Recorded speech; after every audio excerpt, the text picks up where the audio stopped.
Hello again, friends. Let's continue Detective Gordon, the first case. We have read several times, and we'll continue here with chapter 9. Oh my, this picture. We are going to find out something. So, we have just read about Buffy and the detective setting a trap for the thief. And they're hoping to figure out who it is that's stealing all those nuts from the squirrel. So chapter 9 is called The Thief Goes to Prison for a Moment. And I can't wait to see what's happening here. Let's go. They went out into the snow. It was very cold outside. The chill bit their cheeks and they looked like two puffing steam engines. They had to creep after the thief quietly was the way to do it. They saw him up ahead with 4 nuts in his arms. He was following along the path, or she, and he trudged into the forest and over to the pine tree with the hole in it. What? Now the thief began to climb. It was clearly very difficult with 4 nuts. Wasn't it a squirrel? Stop! In the name of the law! Called Detective Gordon and Buffy at the same time. It was a squirrel. It was the squirrel himself, and he was so scared that nuts flew everywhere. Help! Cried the squirrel. Let me get that picture to show. There we go. Help! Cried the squirrel. The detective went over to him and said, Squirrel, you are under arrest for theft. Come with me at once to the prison. The squirrel started to cry. Tears rolled down his soft cheeks, where they immediately froze to ice. Small pearls fell to the ground. Bother, said the detective. Come with me now and you can have a cup of tea, but you'll have to carry the nuts back yourself. When they got back, Buffy stacked them in a pyramid. By the time they reached the police station, the squirrel had regained its courage. He was even plucky. You don't really think I've stolen my own nuts, he said. We think only that you've stolen nuts from our pile, said the detective. Now we need to question you. I'm sorry, but you'll have to sit on the floor. The squirrel sat down and stared crossly at the police.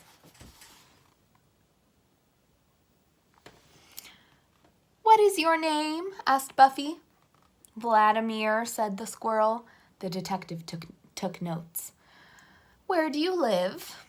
Dash it, you know where I live, just over there. The detective wrote that down.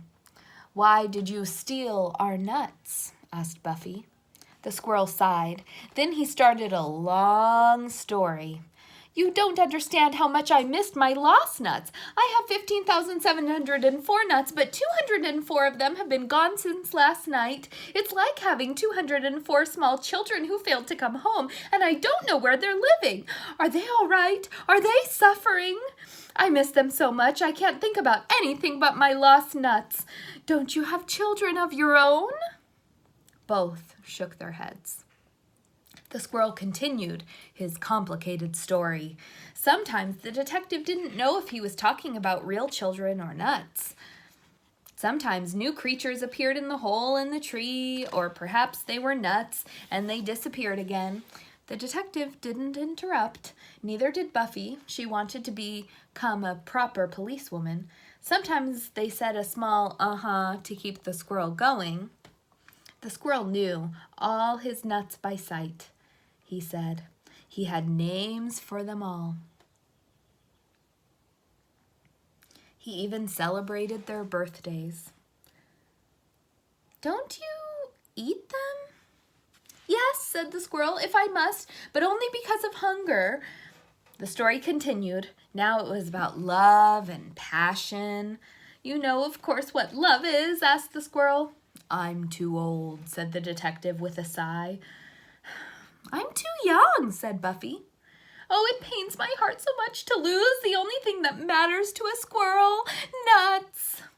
And he went on like this until the detective fell asleep on the desk and cried, ouch, because he had landed right on his bump.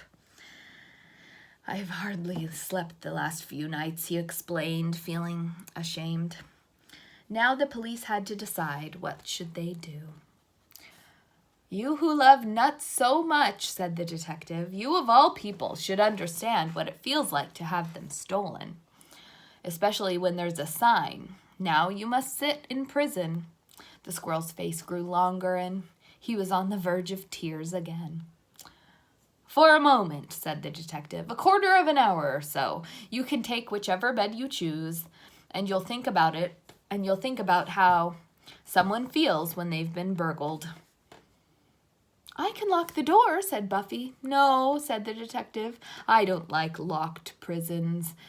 "Can I do the stamping then?" "No," said the detective shortly. "It's my turn." The detective was always a little grumpy when he was tired. He stamped very carefully. There he is. Moving the stamp a little here, a little there. Cla-dunk. The squirrel called Vladimir walked dejectedly into prison. His tail dragged on the floor. Then Buffy noticed something outside the window. She whispered excitedly to the detective, "There are the thieves." Chapter 10. Shall we read it? We'll read one more chapter this time. Maybe now we'll find out who the real thieves are, because I don't think it was the squirrel. Let's see, there's the police station again, and I see Detective Gordon and Buffy, and this chapter is called The Real Thieves. Detective Gordon and Buffy came out into the snow. It took a moment for their eyes to adjust to the dark, but then they made out two dark figures, laughing. One of them pulled up the sign, read it, burst out in a braying laugh, then threw it to the ground. "It's the real thieves," said Buffy. "I'm sorry to say it is," said the detective. The thieves loaded themselves up with nuts and went staggering off. The two police followed. Phew, how cold it was now. The detective regretted leaving his gloves behind. They had gone a fair way when Buffy stopped. "We really must take the pistol with us, Chief." "No, not the pistol." "Why not? Why do you always say that?" The detective put his hands on his hips and looked gravely at Buffy. "To take the pistol, one must be very wise and very careful. It's dangerous." Buffy jumped up and down angrily. The thieves were disappearing between the trees, but she badly wanted to have the pistol. She would have it. "But you're very wise and careful, Chief." Detective Gordon held up his finger. He had something important to say. "The one who is really wise and very careful doesn't take it with him," said the detective. "It's dangerous." Far, far away, they could hear the thieves laughing, but Buffy wouldn't give up. "Why is it in the glass cabinet then? Why don't you throw it away?" "In case someone finds it and hurts themselves, it is safest locked in the police station." Now they finally went on. They followed the tracks. Buffy ran ahead. The detective found it very difficult to hurry in the snow. His big, flat feet got in the way. What's more, they were slippery. Oh dear. A toad should sleep in peace and quiet through the winter, he thought. It's against nature to carry on like this. Just then, he slipped on a patch of ice and fell on his bottom. Ouch. This happened to be on a hillside, and he began to slide. Oops. Faster and faster he went. Uh-oh. He slid full speed into a scrubby bush. Oof. Buffy ran after him. "Hurry and see where the thieves live," said the detective, trying to sound heroic. "Just leave me here." "No way, not on your life." "But I'm stuck in a bush and I have sore feet and I'm tired. I'm no use to you." "We police always stick together," said Buffy. "I'll pull you out and then I'll carry you." She thought about that and changed her mind. "Support you, I mean. You can't let me do this on my own. Some of us are faster than others, but you're indispensable.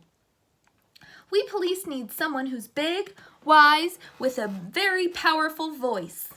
The detective felt his heart grow warm, and he began working his way out. Buffy pulled his arm. It was a relentless struggle against the small scrubby branches that jabbed and clung. But at last the detective was free of the bush. They limped along, following the tracks of the thieves.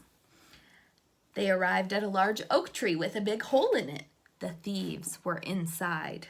The police could tell because of the cheerful laughter. It was surely the hideout. "Come out in the name of the law," called the detective, and his voice was so powerful he almost frightened himself. 2 grinning faces appeared in the hole. They were indeed 2 squirrels.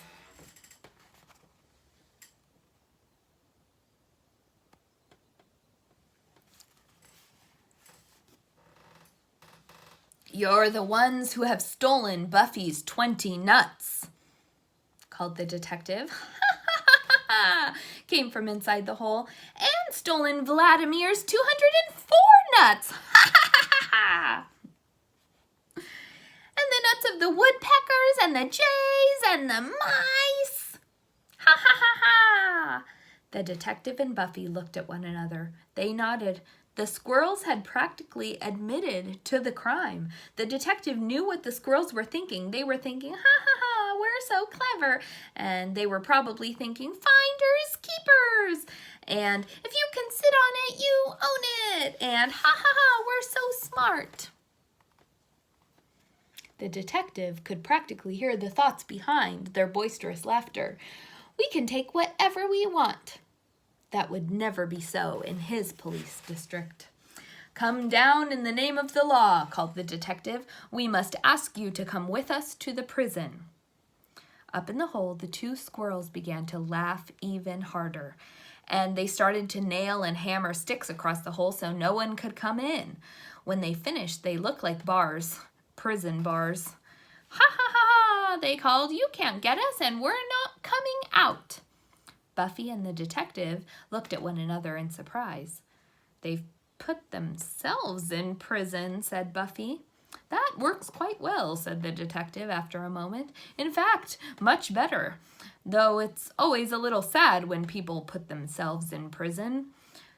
Then Buffy suddenly did something curious. She started to dance around and in front of the hole. She hummed an annoying rhyme. "Na na na na na na, you can't hit me." For a moment, nothing happened in the hole. Then a nut came flying through the bars. "You missed me," sang Buffy. A swarm of nuts came flying. Oh dear, that's just Buffy. Can I get the picture to show? Hello? She's dancing there. She's dancing around and sticking her tongue out. So friends, now that was the end of chapter 10. And we have chapter 11 and chapter 12 to go. And that's the end. So we'll do one more video where I read you the rest of this story and we'll find out the ending of Detective Gordon's The First Case with Buffy and Detective Gordon. Oh my, I can't wait for the end. I love endings. Thanks for joining me again, friends, and I'll see you next time. Bye.